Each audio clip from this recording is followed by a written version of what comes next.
So hello everyone, hello to all our watchers, and welcome to the AU Officer Debate 2021.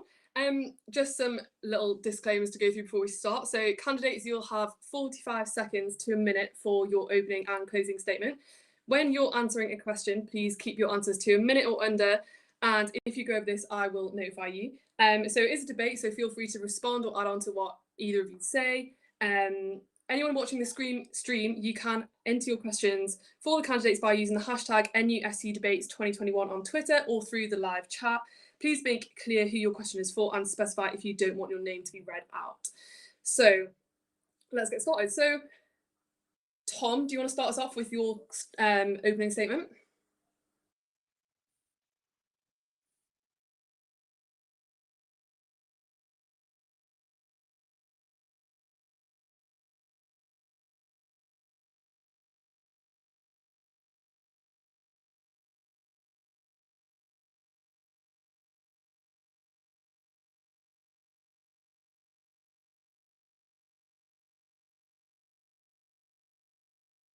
Loud and clear. Hi, I'm Fergus, and if elected as your next athletic union officer, I'll reignite passion and participation. Sport has been decimated as a result of COVID-19, but it will be a vital tool in bringing our student body back together. I want to boost participation through a doors open weekend and by introducing monthly payment plans for gym and for club memberships. I want all students to have easy access to a sports psychologist. I believe that mental health is just as important on the field as it is off the field. And I want to do more for those who aren't on sports scholarships.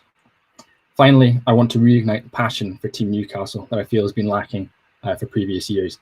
I'll do this through weekly emails with information about fixtures and venues on campus and various links to social media. And the introduction of Team Newcastle Supporters Kit will allow the whole student body to get involved and support a team regardless if they're involved with sport. Team Newcastle is the whole community, not just student athletes. If your event matters to me, then it certainly matters to me. I really hope you vote Mainland for AU when voting opens on March the 1st next week. Nice one, thanks Fergus. Tom, do you want to give us your opening statement? No, you're still muted for some reason.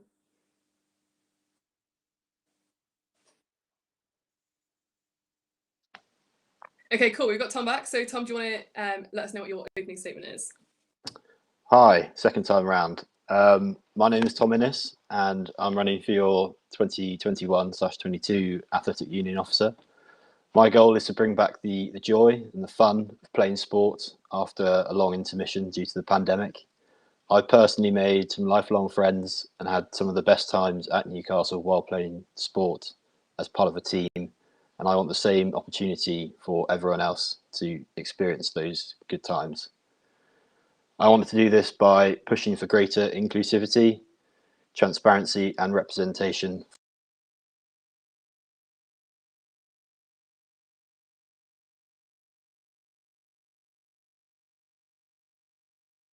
But I think we might have lost you.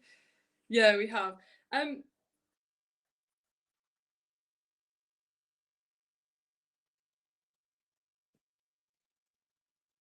Okay, everyone, sorry about little delay. We're just having a few problems with Tom's audio again. Hopefully he'll be back up and running in a second.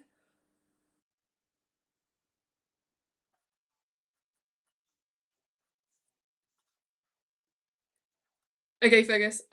So you talk about reigniting passion for sport in your manifesto. How would you personally say that you embody this passion for sport? I think having spent a number of years on committee, I've also had sort of a transition from athlete to coach as part of the club, part of the boat club. And one of the things I take a lot of pride in is seeing people succeed, achieve their goals, be it on a sporting or a personal level. And I think that's one of the things I really thrive on, particularly in that coaching environment, getting the opportunity to see people succeed. And it's something I take a lot of pride in, helping others within the sporting world or in their personal lives.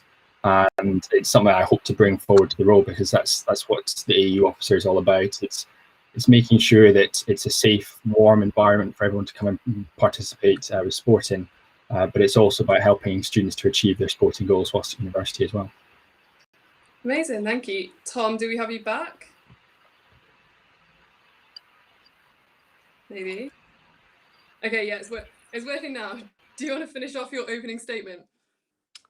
Not quite sure where I cut out, but the of it is trying to push inclusive, transparent, and represent you as the student body, so that everyone can enjoy the benefits of sport, whether that be health or mental wise, and just everyone to have the best times after the long pause.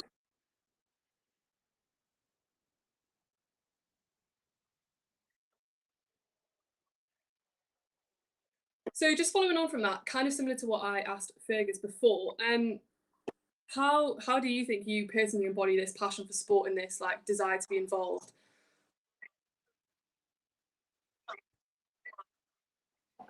Always loved sport from a young age, as I'm sure Fergus does as well. But at university, I've been on the committee for my second of the 3 years. So I've been a team captain within my club and a president this year.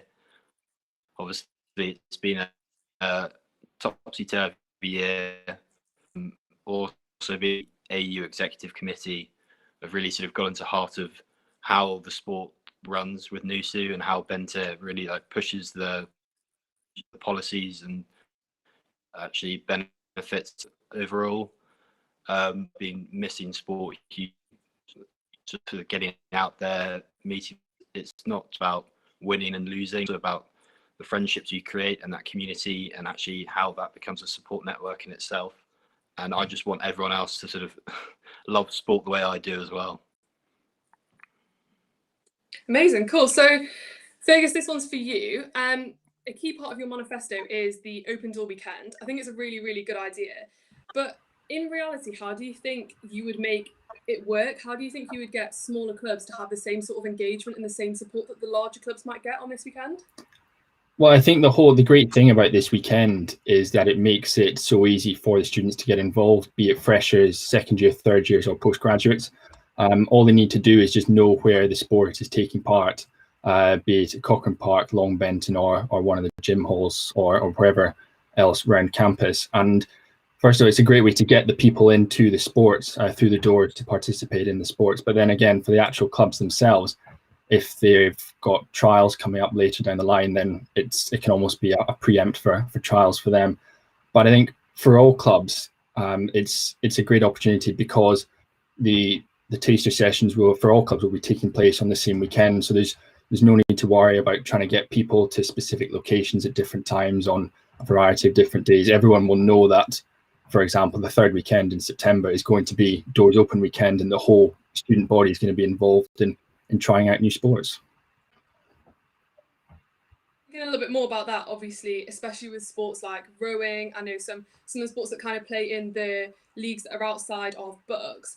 How do you think you would make that weekend work? Do you think all clubs would be willing to be involved, bearing in mind they'll probably have important fixtures coming up at the start of the season? Do you think it would be practical and worthwhile for especially maybe the performance sports teams to have this open weekend where they miss out on training or miss out on fixtures to kind of gain participation? I completely think it's useful for everyone. I think, as I said, particularly the high performance clubs who perhaps have trials because there's only so many spaces on a team, for example, or only so much equipment. Then I think it's a great opportunity for them to see the next generation of talent to come through their doors. But I think by having it early on, around the time of Freshers Week or just afterwards, when all the student body is excited to try new events, try new sports or different societies, then I think everyone will be willing to have people come through the doors. And I think each society would want to make room to find their next top athletes or find the next people who can help contribute to their club values and character. Fab, thanks. So, Tom, similarly in your manifesto, you talk about having these give it a go sessions and kind of bringing more of them into the AU. I think it's a really, really good way for maybe smaller clubs to gain members and get that recognition that they deserve. But for a club like yours, like hockey, you don't take on that many new players each year. So how would give it a go increase participation in hockey as a club? Or hockey, not specifically hockey, but any other club similar to hockey, because the people that would come to the sessions might then not potentially be able to be taken on into the teams. Thanks, Katie. Good question. I think at the moment the hockey is limited by there are 10 teams split between the women's and the men's clubs as we share facilities, and we have one pitch. So there aren't. I would quite happily have another 2 men's teams, but we can't physically fit any more teams in a timetable onto the pitch. So that sort of becomes an issue with space and facilities, but also in the sense that if we can't fit them into the actual university team, there are other provisions for hockey in the university itself, whether that be in the medics hockey club or intramural leagues or local clubs, even if it's just giving people a taste for the sport. And if we might not be able to cater for them because we're limited in space and numbers, it still gets people into the sport and playing, exercising in general, which I think is the overall aim. Yeah, so do you think maybe one of your, do you think maybe you'd try and work really closely with intramural sport, and do you think it would be more of an interlink of give it a go between the sports clubs within the AU and then the kind of intramural leagues as well? Was that kind of the idea of it? Yeah, definitely. I think intramural's a lot sort of that's got a huge spectrum. Obviously, some sports are big. Football's got lots of leagues. Some of my housemates play in there, and they love it. And it's sort of a good stepping stone from intramural then into the performance clubs such as hockey, rowing, rugby, who have a certain limited space where you can still get people to play within the intramural. It's a bit more casual. They don't have to play twice a week. It'd just be once a week when they've got a bit more time. And I think it's just they should be sort of closer linked in together to make it a more sort of continuous flow up through the sort of levels of sport at university. Fab. So I'm just going to intersperse some audience questions whilst we're going, just make a little change it up a little bit. So question from the audience we have: with Eating Disorder Awareness Week coming up, what will you do to help combat the toxic body ideals within certain sports and encourage people to speak more openly about their struggles in this area? Does anyone want to take the lead and go first? Yeah, I can go first. I think it's a really important topic, and it was why I attended the equality officers chat all about positive body positivity and fat talk a couple of weeks ago. And I think going forward, there are specific sports where eating disorders do come into it. And I think through my own struggles with anxiety, I think the biggest tool that I've learned has been to just open up communication channels with my close friends, with my family, and through that, I hope that I can ensure that the sports teams, the sports clubs, are a warm environment for people to speak openly if they're having issues such as eating disorder or eating disorders such as anxiety, which I think is where the idea of a easy access for a sports psychologist comes in so well, because there are issues linked to the sports field that need to be addressed with a sports psychologist, and why it's so important that we prioritize the mental health of our student athletes.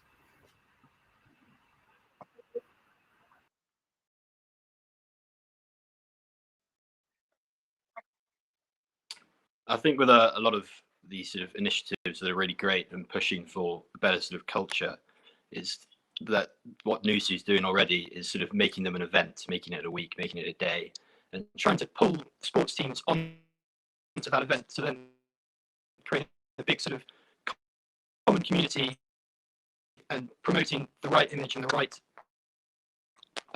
culture within all those sports clubs is crucial. So really sort of like linking into the club's welfare officers and then the senior committee to then take that information and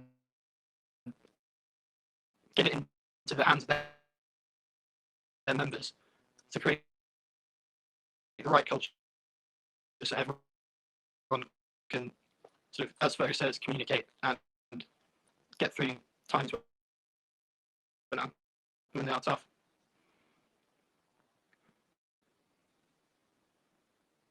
Your Wi-Fi might now be quite bad, so you're a little bit broken up, but I think we kind of got the gist of what you were saying and most of it anyway. So Fergus, just to follow on from what you said earlier, you brought in your manifesto point about having a psychologist available for athletes. Obviously, each year at the university, there's about 5,000 to 6,000 students that compete in sport. And you propose this idea of a psychologist being available to all athletes. Yet, how would you ensure that each athlete has the opportunity to have help from this psychologist?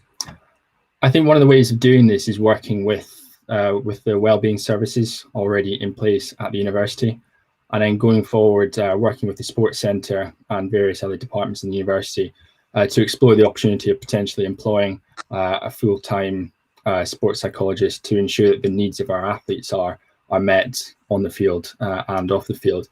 And I think also one of the things that could be done, particularly at the start of the season or at key moments during the season, is having a psychologist to come and talk to our athletes in the same way that we would for anti-doping talks or nutritional talks throughout the season. And I think that's a great way to implant important seeds in the heads of athletes about sports psychology and about some of the tools that they can take forward for their training.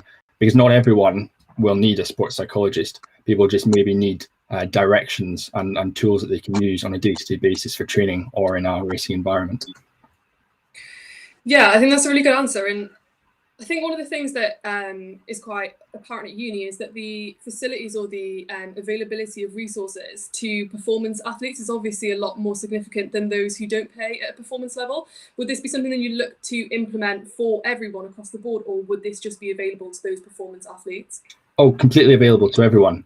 Okay. I think even if you're racing on a national level, if you're competing in Bucks finals, or you've got your Wednesday intramural final, your sport event matters to you, and you'll take a lot of pride in performing to the best of your ability. So there's no reason that everyone shouldn't be given that option. I think it's open to all of our student athletes. Fab. I think we might have lost Tom, so we'll just carry on as a little interview with us, Fergus. So the next thing that I kind of wanted to ask is that the SU already sells university branded clothing within their shop. And in your manifesto, you talk about having this kind of Newcastle Uni sports supporters kit, which I think is a really cool idea. And I think it would be, a lot of people would like jump on board with that idea. But why would you want to take away this kind of contract with the uni that they already provide this Newcastle Uni branded kit? Why would you want to take that away and give that to an external provider? It's not so much taking away, it's adding to it. I think if you ask any athlete, be it junior, university, or senior level, everyone loves a new bit of kit and a new bit of stash to wear, be it at training or around the house, whatever. So in one sense, it's that. But I think the other side of it, probably the more important part for the whole student body, is that it's something for all students to get behind. I think, for example, if I'm going to watch an Edinburgh rugby match, I probably won't wear an I Heart Edinburgh t-shirt from one of the tourist shops. I'd want to go in supporters kit for the club, and I think if we have Team Newcastle branded kit, then it allows the whole student body to get involved, feel like they're a part of this Team Newcastle community, which of course isn't just our student athletes, and it gives them a bit more identity and a bit more identity for all of our students, either on pitch side or court side or whatever, when watching and engaging with sports. Fab. So something you didn't mention it in your manifesto, but I know it'll be something that you're aware of. Kit for a long time has been quite a kind of bone of contention in suppliers. So Canterbury's contract has obviously already been extended for another year, yet there've been some like really key issues that have affected quite a lot of clubs, as you probably know. Within Boat Club, their kind of delivery times can be really long. They can be even more. They can get delayed, and it's not being great. So how would you look to try and improve this kit provision, given that this contract's already been decided? How would you try and work with Canterbury to make sure that these same problems don't arise next year? Well, I think in a transition period between AU officers over summer, then it's the perfect chance to address issues such as these, be it with the current AU officer or reaching out to clubs and societies, their kit officers or presidents, to find out exactly what the issues are with the kit. At the moment, I don't fully know all the ins and outs of the things with Canterbury, so it's something I'd look forward to engaging with and getting to the bottom of, because kit's an important part of all university life, and freshers or those joining clubs deserve to have good quality kit arriving so they can train well, perform well, and look good whilst doing it. Fab, thank you. I think we might have Tom back on the stream. Tom, are you back?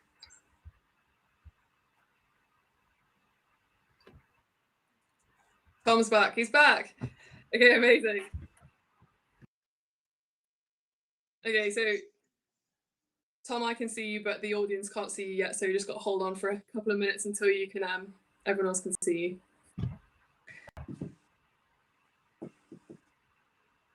Okay, I'm not sure what's going on, so hold on a second. I'm going to ask Fergus a question, and then when I hear from Harris about if anyone else can hear you, then we'll ask you some questions.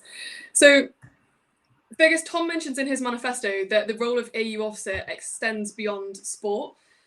What is your knowledge of the expectations required of sabbatical officers to kind of carry out that role in general, and how would you take on that role?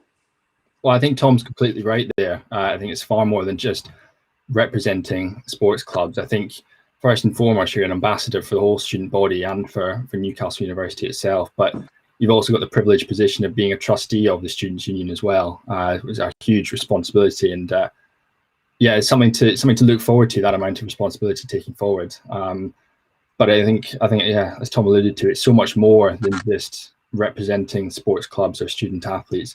But I believe it's really a role that you get out of it, what you put in. That's something I truly believe. So how would you, why should non-sports students vote for you? I think over the course of this lockdown,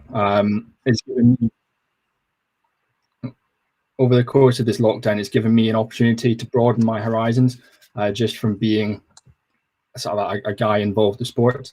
I've hosted a number of podcasts all about racism in sport, about the Paralympic stars of the future, and also about women in sports and striving for equality. So when I approach this role, I want to approach this role for everyone in our student body. I want to make sure that everyone feels valued, everyone has an equal opportunity at any sporting opportunity. But I also want to work with other clubs and other societies around the university. I think as president this year, I found that one of the greatest assets that I have is communicating and working with others around me to reach solutions and reach goals. And I think that's one of the things that I look to take forward into this role, to ensure that we can have action plans and policies that work for the entire university body. Amazing, Fab, great answer. Tom, are you back with us?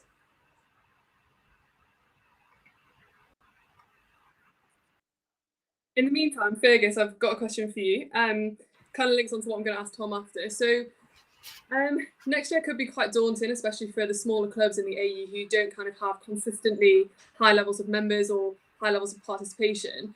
People will obviously be in no doubt kind of scared or anxious about signing up for a club and kind of committing that money before they know whether the year is going to go ahead as planned, or things could change at the last minute as it kind of did this year. Do you have any plans to kind of promote and ensure this kind of a bit more certainty for members, or what do you think you could put in place to kind of encourage people to still sign up? Well, I think it's a great question, first of all, and I was discussing it with other people actually the other week, particularly with committee positions, almost because we've almost had 2 years of sport now where people haven't been engaging with the club, and it almost leads to a lack of experience for committee members, and you might not have them running for positions in upcoming AGMs. But I think for freshers coming in, or for new students wanting to get into sport, I think one of the things I want to do is have that monthly payment plan option, not just for the gym, but for clubs which have larger membership fees. And I know it's been spoken about in previous AU debates and everything, but I think it's important. I think it's important that all of our students have easy access to our sports facilities, because we've just completed some fantastic new facility upgrades at Cochrane Park, at the sports centre, that everyone should be able to enjoy. And I think by giving the option of monthly payment plans, it means that students can pull out at any point. They're not committing large sums of money, because inevitably with sports memberships comes kit costs as well. So there's that to take into consideration. So by making the monthly payment plans for clubs and societies, then it almost takes away some of that financial pressure going forward and adds a little bit more certainty for athletes when coming into new sports clubs. Tom, if you can hear me, and I don't know if you'll be able to reply, but in your manifesto, you also talk about introducing kind of a bronze membership for the sports centre. I just wonder if you could kind of clarify what this is and how it would work. Tom? Okay, I think Tom. Oh.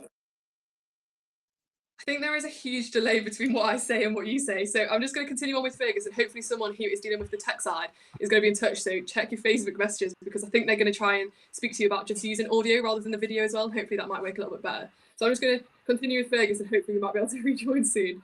Sorry, everyone who's watching. So Fergus, you talk about having this kind of like interaction of clubs and kind of building this team Newcastle idea. Obviously, the boat club is known for being quite an isolated club. Obviously, you have an alternative training venue, you have a lot of training and a lot of time that is put into that. How do you plan on continuing Bente's work that she's done so well of uniting Team Newcastle and bringing it all together? Well, I think you agree. I think, yeah, having the boathouse and our training venues are 20 minutes away from campus is difficult. But I think turning our events, be it events at the boat club, but particularly events on a Wednesday or a Saturday morning at Longbenton and Cochrane Park at the Sports Centre, where we've got fixtures and we've got things, turning them into social occasions is such a great thing to do. And with a new Sports Centre, there's a fantastic opportunity to do that there, and really create warm environments for people to want to come and support our teams at various courts, pitches, or facilities around the university, because I think that's almost what we're lacking at university is awareness of what's going on, which is why I want to have this weekly email coming in, which has got fixtures, where the fixtures are, and the relevant club social media channels, to make sure that everyone knows that, well, we've got rugby or football happening at this time, but at this time in the Sports Centre we've got gymnastics, we've got basketball, we've got fencing. That should hopefully excite the student body and want them to turn up and support our athletes. Yeah, amazing. Great answer. I'm not sure whether we should potentially move to Zoom. I don't know whether this is a good idea or not, but I just feel like it might be a bit fairer on Tom if we move to Zoom, and there's a platform that we can have a bit more of a debate on and something that Tom can be involved with as well. I'm just waiting for confirmation from everyone else about it, but I just thought it might, before we kind of do the last 25 minutes of the debate, it might be a bit more of a fair idea. Don't know if do you agree? Yeah, that sounds great. Yeah. Okay, fab. So just bear with. I'll just wait for some. Fergus, do you have the Zoom link? I would need it sent to me if that's okay. Okay, that's fine. We're going to have a recess for 5 minutes, and we're going to swap to Zoom, and the stream should restart for everyone watching, and we'll all be on Zoom, and hopefully Tom will be able to join us. So I'll see you 5 minutes. I'll send you the code over to Fergus. See you soon. Fantastic. Thank you.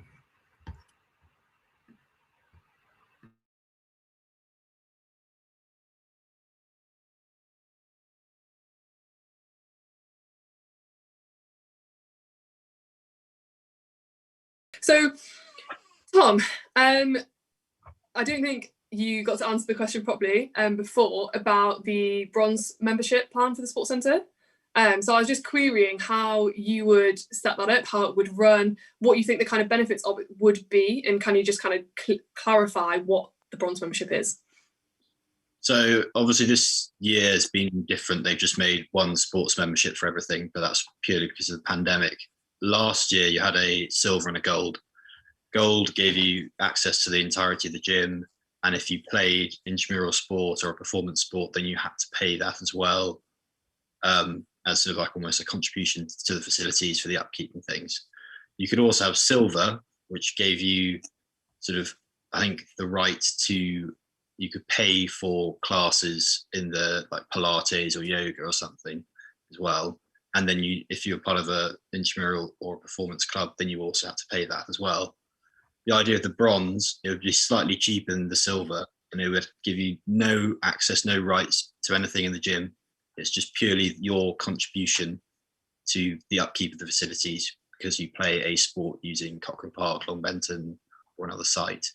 And it just makes it a bit cheaper, a bit more affordable. Let's say you have a gym membership to another gym already, or you just prefer to exercise in the park or outside, and you know you're not going to use the university gym.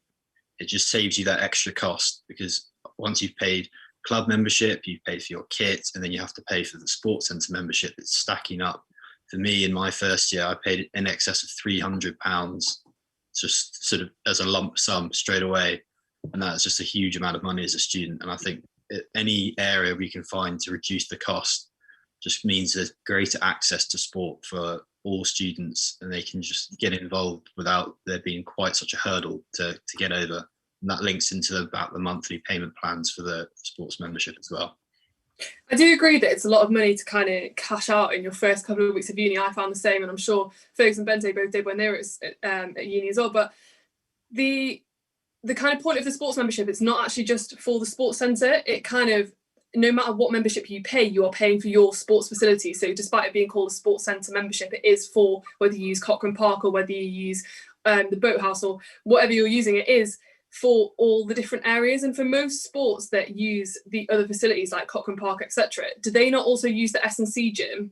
In which case, how would the bronze membership be enough funding to the uni to be able to help them upkeep and maintain the S&C gym that most sports also use, as well as the places like Cochrane Park? So if you're an athlete who then is in a sport and uses the S&C gym, so you'd have to have the silver or the gold membership to use the S&C. Personally, I play in the third team. I've never been to the S&C. For me, I think it's sort of that extra added cost, even if you're reducing the membership to the bronze level, if it's 10, 15 pounds less, you'd have to be talking to Colin and Fraser in the sports department to actually negotiate and work out the suitable fees. So like you say, the university and the sports centre can still upkeep their facilities and still provide us with top class facilities, but I'm not paying for something that I'm not using. Yeah, Bente, do you want to add to that? Yeah, Tom, I think it's just good to mention. I think I get what your idea is, but I think it's really good to mention is that the silver membership doesn't give you access to classes and doesn't give you access to the gym. But for example, Katie, when she did sport here at university in netball, she did use the gym facility, just not the gym bit and just not the classes. So I think what you mean is like a separate membership that would then only be Cochrane Park, Long Benton, or the boat club. But how would you then deal with like a club like netball that might only use that bit of the gym, but doesn't use the gym as in sport? I know it's always a bit complicated, but yeah. Netball uses the sports hall, presumably. Yeah. You don't necessarily use the actual weights room or the strength and conditioning. Okay, I see. Well, that's something you'd have to sort of negotiate with the sports centre. Obviously, use your smart card to get into the building, and then your gym membership's linked to your smart card. That would be the idea of if in netball you wouldn't be able to get into the building to play. I don't know. It'd be something you'd have to talk to the sports centre about and create a specific sort of channel or function so that obviously teams and sports that use the sports hall as a pitch can then take advantage of the bronze level without then taking advantage of the sports centre for the extra access to their strength and conditioning suite or so forth. Yeah, I think the whole kind of sports centre membership thing is so complex, and it's kind of so complex because of the massive facilities that Newcastle University have, which is obviously amazing. So that kind of links into a point in your manifesto, this idea of having a central kind of hub for Team Newcastle.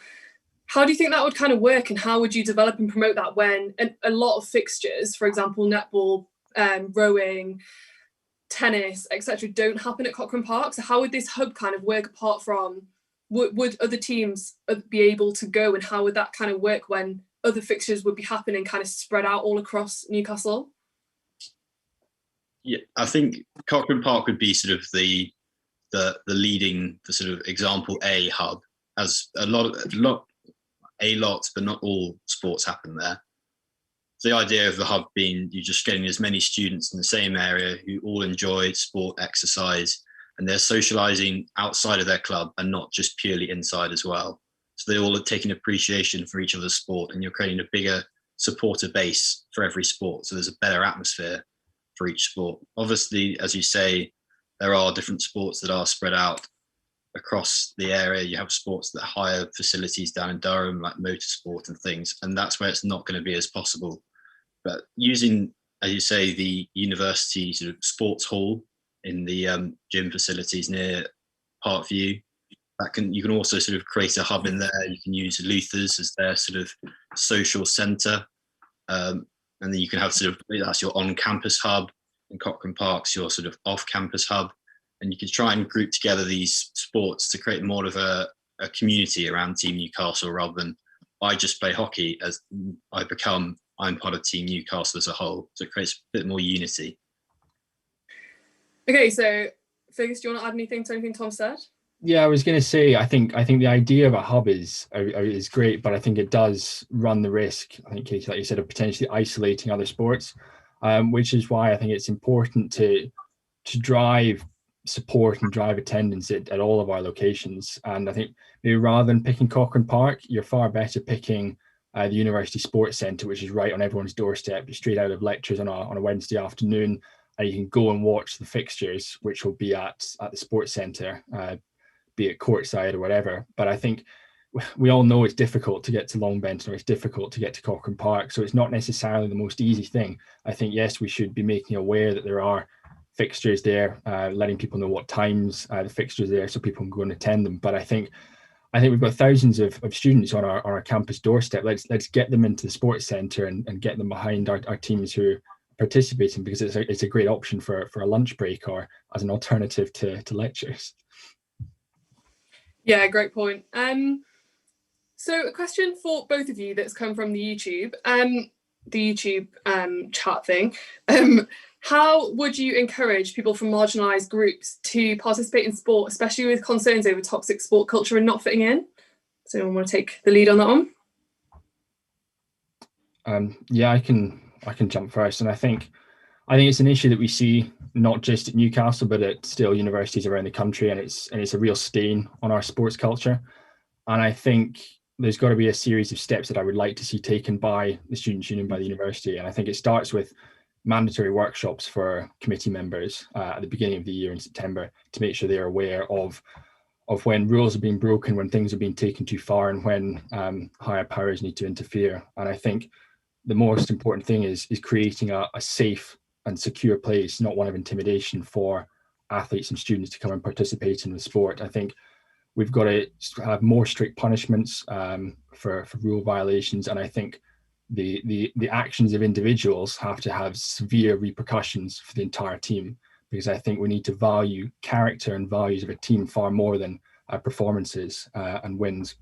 And I think to help with that, I think the process of coming forward with complaints or issues within sports teams has to be streamlined in order to make sure that our sports teams are equal, available and inclusive for everyone from any background in our university. Great answer, Fergus. Tom? Yeah, I would definitely agree with most of the points Fergus has made there. Already our committees, or certain positions in the committees, receive training at the beginning of the year, finance with how to correctly do that, and welfare get proper training. And I think that's great, that continues, but it might be worth just making resources available to all members of the club, because you're piling a lot of pressure onto a certain few individuals who might not share any of the values or behaviour of a single individual, and they then get the burden of sort of constantly watching out for incorrect behaviour, which they should do anyway. But if you're broadcasting the information to everyone about what the correct culture and the correct character should be, you're then putting the onus on each and every individual to be responsible for their own behaviour, which they should be at all times anyway. I completely agree with your points, Tom. I think it's a thing that needs to be kind of spread across the whole committee and the whole club, and it's a whole club's responsibility to look out for that. But there does at some point have to be someone who's in charge, I suppose, someone who kind of takes that weight and they take the responsibility for making sure that everyone has that training or everyone is on the same page. And I think that's something that comes with being AU officer. You are, in theory, at the top of the pyramid of university sport. So do you think you would be able to kind of take on that responsibility, and do you think you would be able to work well with a team in order to kind of share, like encourage, going back to the question, encourage marginalised groups to participate, rather than just, obviously you will need to share that out with everyone, but you will be the person that leads that. So how do you think you would go about doing that, and do you think you would be able to? I think definitely in a similar model to how we already have sort of LGBTQ plus week and things, create a sort of a specific event about it to spread the awareness. And you can create this sort of online video that I mentioned earlier, just to send to everyone. They all watch it, ticks it off, and then you're just sort of talking, maybe another live session, talking to some marginalised athletes about their experience, so that other people can therefore sort of empathise and get the sort of scene from their view. And of course, with becoming the AU officer, you have to take the responsibility. It's something I thought about before nominating myself long and hard. I didn't just sort of wander in here and think, oh yeah, I'll just throw my hat at that. It's definitely a long conversation I had with my friends, with my parents, about whether I was up to the task, and I believe so. Yeah, amazing, great answer. I'm not quite sure whether we might be wrapping up soon. I think we might have a couple more minutes. So just to kind of finish off, one more question. Bit of a kind of general interview question that I feel like you get asked anywhere. How would you kind of describe yourself as a person if this was your moment to sell yourself to everyone at the university? Why should they pick you to be AU officer, and what makes you different to the other candidate? Tom, do you want to go first? I think I'm really organised. I'm almost sort of OCD in the way I like everything ordered and laid out. I think that just works really well into planning into a whole year of what's going to be a very busy year, getting sport back on the rails at Newcastle. I'm kind, compassionate. I love about giving to other people. I've done a lot of volunteering during my gap year, and I aim to go into sort of aid and development as a sector after university, hopefully after being the AU officer. And I think it's just all about spreading the joy and the love of sport, just with your enthusiasm and getting people to reap the rewards. Fab, Fergus? Yeah, I think my university experience hasn't been what I thought it was going to be. I came to university because of the strong rowing background that it's got. I came to succeed and achieve with that, and I was set back with glandular fever. But I think what sports at Newcastle has given me an opportunity to do is get stuck in almost behind the scenes. And it's something I take a lot of pride in, as I said earlier on, helping other people to achieve their goals. And I've wanted to stay involved with coaching. I've been a part of various committees to bring sporting events to Newcastle University. And ultimately, I want to give back to the students. I want to give students the sporting opportunity that they deserve, that so many of them haven't had this year. And I think if I'm elected as AU officer next year, I'll chuck everything into it. And I think if you ask anyone that I know, they know that, because sport is so important to me, and university life is important to me, and I want others to have the sporting chances and the university experience that I dreamt of, and why I picked to come to Newcastle University. Amazing, great responses from both of you. I think there is a question from Bente. Yeah, I just wanted to say, I think both of you are quite aware that, this year obviously has been very different for me as an AU officer as well. I think a lot of people are not always that interested in AU officer debates or in our elections, because they're very much, I'm not involved in sport. So it doesn't really count to me. Whereas this year I've been doing a lot of work outside of being an AU officer, trying to support the other sabbatical officers, and as an international, working with the international officer really close. Obviously, you don't need to take that over. You very much can make out of it what you want. But I think, Fergus, you kind of answered it already, but I think for both of you, I'm just really curious, how are you going to make sure you're there for all students and not just the high performance sports where you come from, but how are you going to be there for everyone? I think one of my points in my manifesto of fortnightly Q&As sort of sums it up. I specified that sort of the first half would be dedicated to sport, because that's the nature of the AU officer, but the second half of those fortnightly Q&As will be open to all and everyone, for students just to let their voices be heard, and their opinions and what matters to them, sort of getting to the higher echelons of NUSU, so then they can work together as sabbatical officers, as you've done this year, Bente, and sort of lobby be that the university, sports centre, the local council, about COVID marshals, to take students what means most to them forward and get change that they deserve. I think what students need to see is they need to have a face behind the name, and And as such, when hopefully we've got sport back up and running, I want to be out there. I want to be courtside, pitch side at whatever's going on at sporting events. And I think there's plenty of opportunities. I don't think there needs to be necessarily a fortnightly Q&A, because we've still got the 6 student council meetings throughout the year.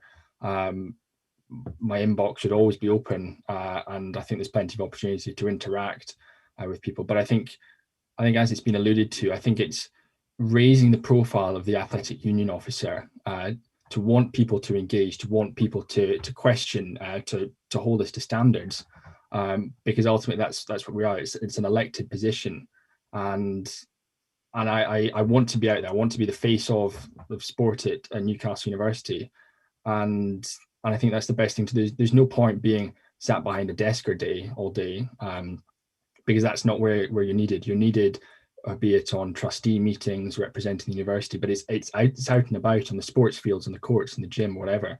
I think that's the most important thing for me, being recognised, being people coming up to you in the street saying, oh, you're the athletic union officer, what are you doing about X, Y, and Z? Nice one. So I think just linking into what you kind of both said, it's all about having these relationships within different areas of the university. Looking at a question that we've just got on the YouTube channel, somebody has asked, what would your policies be on improving the relationship between student media and sport at Newcastle University? Question to both of you. Student media being presumably the Courier and NUTV. NUTV and NSR, yeah. I think it's just crucial to work with what will then next year's editor of the Courier, whoever that next candidate is. And I won't name the person, but I saw a post saying how it's crucial that the next year's candidates of the editor of the Courier and the AU communicate and talk together, because that is how we sort of transfer news between each other, and you get that news out into the student body. And utilising the social media channels of Team Newcastle, the Instagram of NUSU, AU and things, and getting news about events, sporting events, big cup competitions, or just an intramural big sort of game between rivals. I think that's crucial, how you get news out there and you get people enthused about not only playing sport, but supporting it as well. Yeah, I think Tom, he hit the nail on the head there perfectly. I think it's setting up that relationship between the publicity officers in clubs who are running social medias, with the Courier, with NUTV, with NSR, sharing the sporting stories from our clubs, because we've got so many great events going on, be it fixtures or whatever, and we want to hear. I want to hear what's going on. It's why you read the Courier. It's why we follow social media channels, to find out what's happening with sport around our university. And I think having that channel set up between the Courier, or between the student media with our sports teams and with the athletic union officer, it's a great triangle for everyone to know what's going on, where it's happening, and the results that our athletes have achieved. Amazing. We have 5 minutes left, I think. I'm just going to have a check and see if we've got any more questions coming in. So I think this is a question for you, Tom.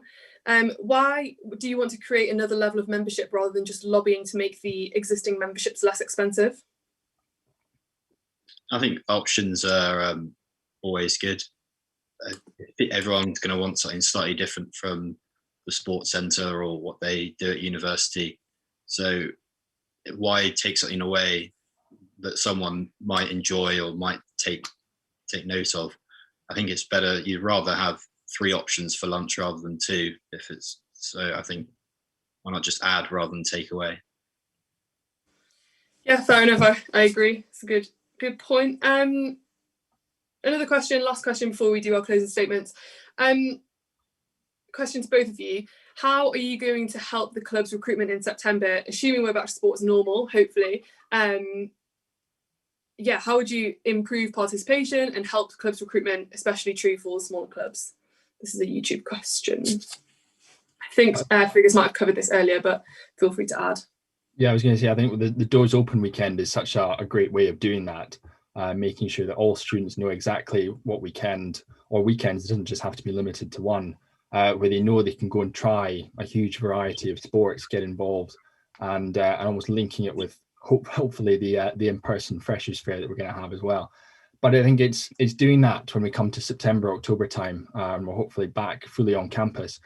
It's just shining a light on all the sports clubs, the fantastic sports clubs and societies that we've got, and just making sure that everyone's aware of what's going on at what time, and driving participation numbers back up, because I know it and Tom knows it. You make friends for life through sports, such fantastic memories, and it's an opportunity that every one of our students should have access to. Okay, amazing. Just quickly before we do our closing statements, NUSU Student Media apologises for the use of Sonus terms used during the stream by one of the AU candidates, and this is not condoned by the NUSU. Just want to read that quickly. Okay, so Tom, do you want to start us off with your closing statement, and then that will be the end of this debate once Fergus has done his as well. Yeah, thank you very much, Katie. I'm standing just to reignite the joy of playing sport again, bringing people back onto the pitch, getting the participation numbers up, bringing in the new era of Newcastle sport and the next year's freshers, and just getting back to enjoying our time, seeing each other on the sports field and off it in the social areas, and creating a nice community that is Team Newcastle. So if you want me for your AE officer, please vote Thomas on 1st of March. Thank you. Thanks, Tom. Fergus, over to you. I love sport, and I love the camaraderie and the memories that come with it. And I take a great deal of pride in helping and watching others succeed and achieve their goals. And I think that's what this role is all about, helping our students to achieve their sporting goals and putting in place events that offer safe, fun and a warm environment in which to take part in university sport. And as I said throughout tonight and through my campaign, my goal is to reignite passion and participation in our student body. And with your vote on March the 1st, I hope to be able to do that. But please reach out to me on my campaign Instagram at Mainland for AU, or Facebook, or drop me an email if you've got any questions about my manifesto and campaign. But thanks for taking the time to watch this. I really appreciate it. Nice one. Great debate, guys. Well done. All the best for next week. And I think we're still live until we're told otherwise, so we are still on stream.